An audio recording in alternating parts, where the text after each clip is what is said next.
ಜ್ಯೋತಿ speak ಚಾನಲ್ಗೆ ಪುನಃ ಸ್ವಾಗತ ಮಾಡುತ್ತಾ ಇಂದು ನಾವು ಮನಸ್ಸು ಎಂಬುದರ ಬಗ್ಗೆ ತಿಳಿದುಕೊಳ್ಳೋಣ. ಮಳೆ ನೀರು ಭೂಮಿಗೆ ಬಿದ್ದಾಗ ತಗ್ಗು ಇದ್ದ ಕಡೆ ಹರಿಯುವುದು ನೀರಿನ ಸಹಜ ಗುಣಧರ್ಮವಾಗಿದೆ. ಅದೇ ರೀತಿ ಮಾನವನ ಮನಸ್ಸು ಸದಾ ಕೆಳಮುಖವಾಗಿ ಹರಿಯುವುದು ಅದರ ಸಹಜ ಸ್ವಭಾವ. ನೀರನ್ನು ಎತ್ತರದ ಕಡೆ ಹರಿಯಬೇಕಾದರೆ ವಿದ್ಯುತ್ ಬೇಕು, ಪೈಪ್ ಜೋಡಿಸಬೇಕು, ಆಗ ನೀರು ಎತ್ತರದ ಕಡೆ ಹರಿಯಬಲ್ಲದು. ಅದೇ ರೀತಿ ಮಾನವನ ಮನಸ್ಸು ಸದಾ ಕೆಳಮುಖವಾಗಿ ಹರಿಯುತ್ತದೆ. ಮೇಲ್ಮುಖವಾಗಬೇಕಾದರೆ ವಿಶಿಷ್ಟವಾದ ಸಂಸ್ಕಾರ ಅಗತ್ಯ. ಅದಕ್ಕೆ ಚನ್ನಬಸವಣ್ಣನವರು ಹೇಳಿದ್ದಾರೆ, ಮಂಡೆ ಮಾಸಿದಡೆ ಮಾಮಜ್ಜನ ಮಾಡುವುದು, ವಸ್ತ್ರ ಮಾಸಿದಡೆ ಮಡಿವಾಳಗಿಕ್ಕುವುದು, ಮನ ಮಾಸಿದಡೆ ಕೂಡಲ ಚೆನ್ನ ಸಂಗನ ಶರಣಾರ ಅನುಭವ ಮಾಡುವುದು ಎಂದು ಹೇಳಿದ್ದಾರೆ. ನಮ್ಮ ತಲೆ ಹೇಗೆ ಮೇಲಿಂದ ಮೇಲೆ ಮಾಸುತ್ತದೆ, ಬಟ್ಟೆ ಹೇಗೆ ಮೇಲಿಂದ ಮೇಲೆ ಮಾಸುತ್ತದೆಯೋ ಅದೇ ರೀತಿ ಕೂಡ ನಮ್ಮ ಮನಸ್ಸು ಕೂಡ ಮಾಸುತ್ತದೆ. ತಲೆ ಮಾಸಿದಾಗ ತಲೆ ಸ್ವಚ್ಛ ಮಾಡಿಕೊಳ್ತೇವೆ, ಬಟ್ಟೆ ಮಾಸಿದಾಗ ಬಟ್ಟೆ ಸ್ವಚ್ಛ ಮಾಡಿಕೊಳ್ತೇವೆ.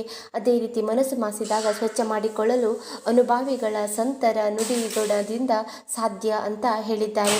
ಅದೇ ರೀತಿಯಾಗಿ ಈ ಮನಸ್ಸು ಘನಮನವಾಗಿ ಮಾಡಿಕೊಂಡರೆ ಅದ್ಭುತ ಶಕ್ತಿ ಉತ್ಪನ್ನವಾಗಿ ಅದ್ಭುತ ಕಾರ್ಯವಾಗುವುದರಲ್ಲಿ ಸಂದೇಹವಿಲ್ಲ. ನಿಜಗುಣ ಶಿವಯೋಗಿಗಳು ಈ ಮನಸ್ಸನ್ನು ಕೋಗಿಲಿಗೆ ಹೋಲಿಸಿದ್ದಾರೆ.